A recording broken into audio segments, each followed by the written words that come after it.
India versus England second test match. அம்மாடி அம்மா என்ன அடி! டாஸ் வின் பண்ணி பென் ஸ்டோக்ஸ் நாங்க ஃபர்ஸ்ட் பவுலிங் போறோம்னு சொன்னாப்லி. அதுக்கேத்த மாதிரியே கேஎல் ராகுல 2 ரன்லயே தூக்கிட்டு போட்டானுங்க. ஆனா ஓப்பனிங்ல நம்ம சேஸ் பால் என்ன அடி அடிச்சாம்பா. தொடர்ந்து 50க்கு மேல ரன்ஸ் அடிச்சு கோஞ்சிட்டே இருக்கான் இங்கிலாந்துக்கு எதிரா. இடையில சேஸ் பாலுக்கும் ஜாஸ் பாலுக்கும் ஒரு வாய்க்கல பானுச்சு. அதனால சேஸ் பால் கொஞ்சம் போக்கஸை மிஸ் பண்ணிட்டாப்ல. பென் ஸ்டோக்ஸ் போலக்கணும்னு முடிவோட இருந்திருப்பானாட்டிருக்கு. அடிக்கலான்னு போய் எச்சுப்பட்டு 87 ரன்ல அவுட் ஆயிட்டாப்ல. அதுக்கப்புறம் வந்தாப்புல நம்ம சும்மா கில்லு. இவர் தான் கிரிக்கெட்டோட பிரின்ஸ், அடுத்த வருங்காலம் இவர் தான். பத்தாவதுக்கு கேப்டன்சியை வேற கொடுத்தானுங்க. இதெல்லாம் ஏப்பா சும்மா கில்ல கொடுக்கறானு தான் நாம யோசிச்சுட்டு இருந்தோம். ஏன்னா அவர் அப்படிதான் ஆடிட்டு இருந்தாப்புல இது வரைக்கும். இப்ப கேப்டன்சியை கொடுத்தவனே புது தெம்ப வந்துச்சான்னு தெரியல. தக்காளி தரமான பர்ஃபார்மன்ஸ் 2வது டெஸ்ட் மேட்ச்லயே. இனிமே நான் தான் கேப்டன், இருக்கிற எல்லா மேட்சும் நான் என்ன முடிச்சு கொடுக்குறேன்னு முடிவு பண்ணிட்டானாட்டிருக்கு. மொதல் டெஸ்ட் கேப்டனா 200க்கு மேல ரன்னு ரெக்கார்ட பண்ணு 269 வரை நின்று இங்கிலாந்து பல்லவரோட முட்டியெல்லாம் கழட்டி கொடுத்துட்டான் பாத்துக்கோங்க. ஸ்பின்னிங் ஆல்ரவுண்டரா போன நம்ம ஜடேஜா ஒரு பக்கம் நின்று 89 ரன் எடுத்து ஸ்குவாட் செலிப்ரேஷனை போட,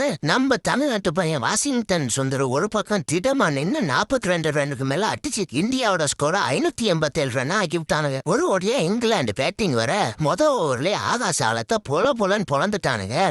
ஓவர் தண்டா பொழந்தீங்க எந்தாங்கடா 2வது ஓவர்னு 2வது ஓவர்ல வந்த நம்ம ஆகாச ஆழம் 2 விக்கெட்டை தனியா தூக்கிட்டு போயிட்டாப்ல. 3வது ஹார்ட் ரைட் விக்கெட்டை எதிர்பார்த்தாப்புல, அதுதான் கிடைக்கல. 10வதுக்கு நம்ம சீரம் சிராஜ் அவரோட ஒரு ஓவர்ல ஒரு விக்கெட்டை தூக்கிட்டு போயிட்டாப்ல. அதுவும் சாதாரண விக்கெட் இல்ல, சாக் கிராலி விக்கெட். 10வதுக்கு ஹாரி புரூக்கா எல்பிடபிள்யூ ஆகி புல்லான்னு பார்த்தாப்புல. ஜஸ்ட் மிஸ் ஆகி அம்பையர்ஸ் கால்ல வந்துருச்சு. இன்னைக்கு இந்தியா பேட்டிங்லயும் சரி பவுலிங்லயும் சரி தரமான ஃபார்ம்ல இருக்கு. இதுதான் நெக்ஸ்ட் இந்தியாவோட யங்கஸ்ட் யாரான்னு நினைக்கிறேன். நீங்க என்ன நினைக்கிறீங்க? எனக்கு கமெண்ட்ல சொல்லிட்டு அந்த லைக் ஷேர் சப்ஸ்கிரைப் பண்ணி விட்டு போயிருங்க.